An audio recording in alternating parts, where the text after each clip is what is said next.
விழாவிற்கு வந்திருக்கும் அனைவரையும் இருக்கரம் கூப்பி வருக வருக என்று வரவேற்கிறேன். ரொம்ப சந்தோஷமா இருக்கு இந்த மாதிரி ஒரு சக்சஸ் மீட்ல கலந்துக்கிறதுக்கு. இதுல எல்லார பத்தியும் சொல்லணும். முதல்ல பத்திரிகை ஊடக நண்பர்கள், தமிழ் ரசிக பெருமக்கள் எல்லோருக்கும் என்னுடைய மனமார்ந்த நன்றியை தெரிவித்துக் கொள்கிறேன். அதுக்கப்புறமா எடிட்டர் சார் இந்த படத்தை பிரமாதமா எடிட் பண்ணியிருக்கிறாரு. ஷூட்டிங் ஸ்பாட்ல தீபக் சார், கேமராமேன் சார் பத்தி சொல்லணும்.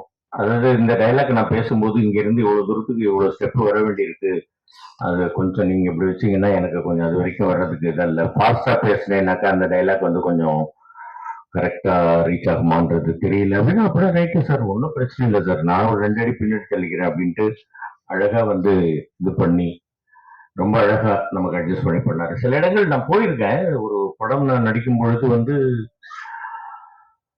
இந்த 10 கேவி 4 கேவி அந்த கேவி இந்த கேவி எல்லா லைட்டையும் போட்டு விட்டு அதுக்கப்புறமா ரிஃப்ளெக்டர் எல்லாத்தையும் வச்சு கண்ணு திறக்க முடியல, மூடிக்கிட்டேன். ஆனா லுக்கு எங்கன்னு தெரியல, கண்ணே தெரியல. அப்புறம் நான் எங்க லுக்கு அப்படின்ட்டு அந்த மாதிரி இந்த படத்துல இருந்தது இல்லையா, உங்க கண்ணுல ஒரு ஸ்பார்க் தெரியுது மாமா சொல்லுவாங்க பார்த்து, அந்த மாதிரி எல்லாம் ஒரு கஷ்டப்படுத்தாமல் ரொம்ப அழகாக ஷாட்டு பாக்குறதுக்கு ரொம்ப அழகா இருந்தது. அதுக்கப்புறமா கண்ணு திறந்து அப்படி எல்லாம் பண்ண வேண்டியிருந்தது. அதுக்கப்புறமா சேஷு ஆரம்ப காலத்துல இருந்து நாங்க நண்பர்கள் கூட இருக்கிறதுனால ரொம்ப ஜாலியா ஆக்ட் பண்ண வேண்டியிருந்தது. அதுக்கு அடுத்ததா டைரக்டர்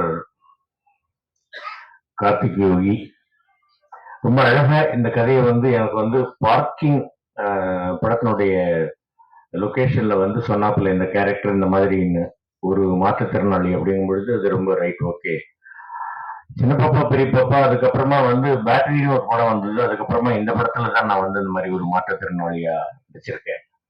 ரொம்ப அழகா ஒரு கேரக்டர் விளக்கி எனக்கு சொல்லி ரொம்ப அழகாக ஒரு ஷாட் அதை நானே ஃபுல்லா நான் பேசுறேன் அப்படின்னு சொன்ன உடனே சரின்னு ஒத்துக்கிட்டு அந்த மாதிரி ஒரு நல்ல கோஆபரேஷன் பண்ணி எனக்கு ரொம்ப ஒரு ஆதரவா இருந்து நடிக்க வச்சாரு. ரொம்ப சந்தோஷம்.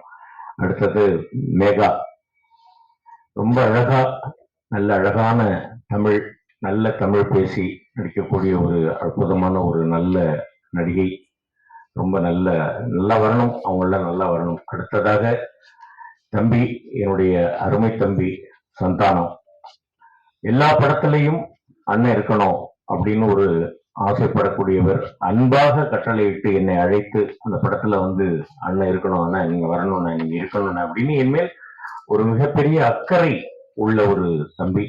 ரொம்ப நன்றி தம்பி. அடுத்தது நடராஜ் சார், எங்கேயாவது ஒரு ஷூட்டிங் நடக்குது, அடுத்த ஒரு லொகேஷன் கொஞ்சம் 2 கிலோமீட்டர் வருதுன்னு நீங்க எல்லாம் போங்க அப்படின்ட்டு நடந்து வந்துருவாரு. இங்கேருந்து அந்த அளவுக்கு அவருக்கு அந்த பிசிக்கல் ஃபிட்னஸ் பார்த்துக்கணும் அப்படின்றது. மாமா, எங்க மாமா ஆரம்ப காலத்தில இருந்து இன்று வரையில் நான் டப்பிங் ஆர்டிஸ்டா இருக்கிற காலத்திலே